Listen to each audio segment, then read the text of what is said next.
In the outermost reaches of our solar system, beyond the known planets, orbiting in a twilight realm where the sun appears as little more than a bright star, there lies a frozen world long misunderstood.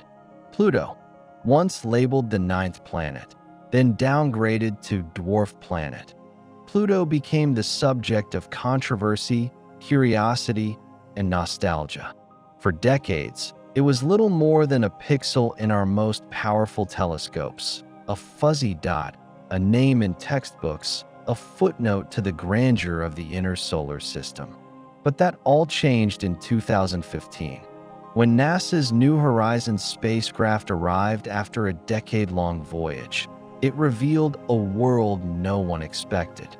Not dead, not quiet, not a fossil, but alive, dynamic, with heart-shaped plains, flowing glaciers, and most astonishing of all, massive ice volcanoes that may still be active today. This is the story of Pluto's cryovolcanoes, what they are, how they formed, and what they tell us about life in the frozen shadows of the solar system. New Horizons began its mission not just with ambition, but with urgency. Launched in 2006, the spacecraft was a time capsule of 21st century curiosity, carrying with it a piano-sized suite of instruments and the ashes of Clyde Tombaugh, the astronomer who discovered Pluto in 1930. The mission had one shot. Pluto was slipping further from the sun with each passing year. If New Horizons didn't launch in time, orbital mechanics would push its window decades into the future.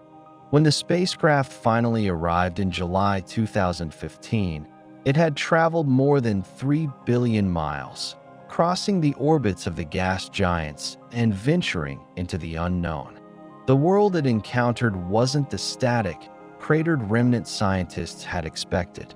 It was rich in texture, with mountains made of ice, rifts miles deep, and landscapes sculpted by unseen forces. Among these features, two caught the world's attention: towering, mountain-sized structures, larger than any previously observed in that region of the solar system. They weren't just mountains. They were something far more exotic. On Earth, volcanoes are fueled by heat from the planet's interior, melting rock and forming molten lava that bursts through the crust. But in the outer solar system, where temperatures can fall to minus 400 degrees Fahrenheit, minus 240 degrees Celsius, the rules change. Welcome to the world of cryovolcanism, a process where ice, not rock, behaves like magma, where instead of lava, the eruptions consist of water, ammonia, methane, or nitrogen, expelled as slurries, foams, or vaporized jets. On worlds like Pluto, ice can act like rock, and rock-like materials, if any, are buried deep beneath a shell of exotic ices. When heat from radioactive decay or tidal friction melts pockets of internal ices, pressure builds. When fractures form in the crust, that icy mixture can erupt, flow, and freeze again, just as lava does on Earth. Cryovolcanoes are not just geological oddities. They are signs of active worlds, with internal energy, chemical exchange, and possibly the ingredients for life. Southwest of Pluto's icy heart, Sputnik Planitia, stand two enormous structures, Wright Mons and Picard Mons. These are no ordinary hills. Wright Mons rises nearly 4 kilometers, 13,000 feet, high and spans over 150 kilometers across. Its surface is rugged and pocked with deep depressions, some stretching tens of kilometers wide, suggesting a history of explosive eruptions. Nearby, Picard Mons towers even higher, possibly up to 7 kilometers, rivaling the tallest mountains on Earth. Yet, both lack the heavy cratered surfaces seen elsewhere on Pluto. Craters accumulate over time, so their scarcity means one thing: These cryovolcanoes are geologically young, and that changes everything. It suggests that Pluto hasn't cooled and died. It's still active, possibly even today. But here lies the mystery. Pluto is tiny. With a diameter of only 2,376 kilometers, it's smaller than Earth's moon. By all logic, it should have frozen solid billions of years ago. And yet, it shows signs of ongoing geological activity. Scientists believe the answer lies beneath Pluto's icy crust, where a subsurface ocean may still exist. Evidence of this ocean comes from multiple clues. The absence of compression features on Pluto's surface, which would form if the planet had frozen completely. The extensive fault systems and rift valleys, suggesting tectonic forces. And Pluto's unique density and composition, which imply a rocky core surrounded by a deep icy mantle. The ocean itself may be kept from freezing solid by residual heat from the planet's formation, heat from radioactive elements in its rocky interior, and possibly the presence of ammonia, which acts as antifreeze. If even a small portion of this ocean is still liquid, and if internal pressure forces that liquid through the crust, cryovolcanoes become not just possible, but inevitable.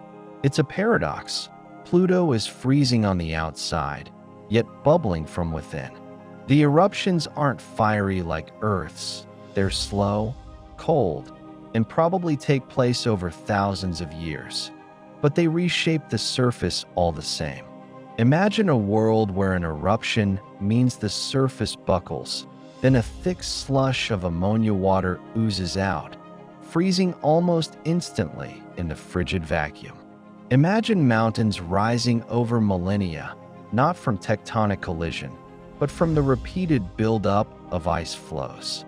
These processes are alien, but they are real, and they are still happening.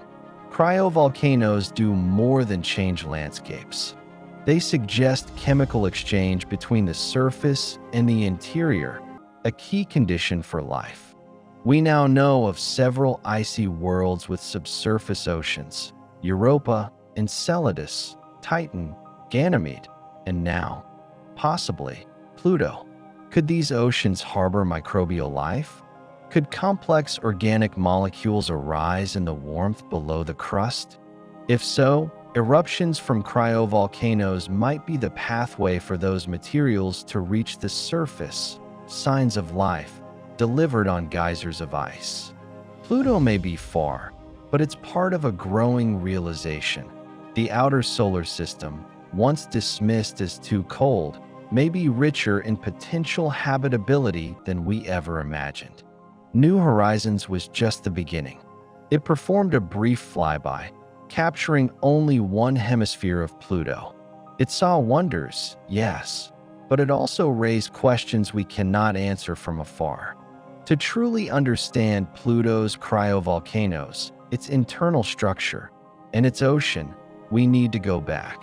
Scientists are now proposing a Pluto orbiter, a mission that would circle the dwarf planet for years, mapping its surface in high resolution, monitoring changes, analyzing surface chemistry, and perhaps even deploying surface probes to study the cryovolcanoes directly. Imagine landing on the rim of Right Mons, analyzing freshly erupted ice, drilling into the crust to search for chemical traces of life. Imagine measuring seismic activity, scanning for subsurface lakes, or watching an eruption unfold in real time. That's the next chapter. Once ignored, then demoted, now rediscovered. Pluto's story is one of resurrection. It has defied expectations at every turn. And perhaps most importantly, it has reminded us of something profound: that life, in all its forms, is not limited to the warm, the bright, or the familiar. In the frozen dark of the Kuiper Belt, a tiny world dares to remain active.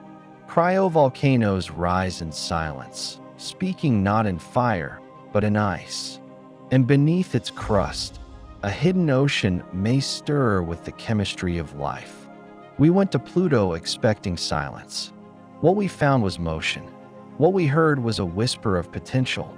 The question is no longer whether Pluto matters. It's how much more it still has to teach us.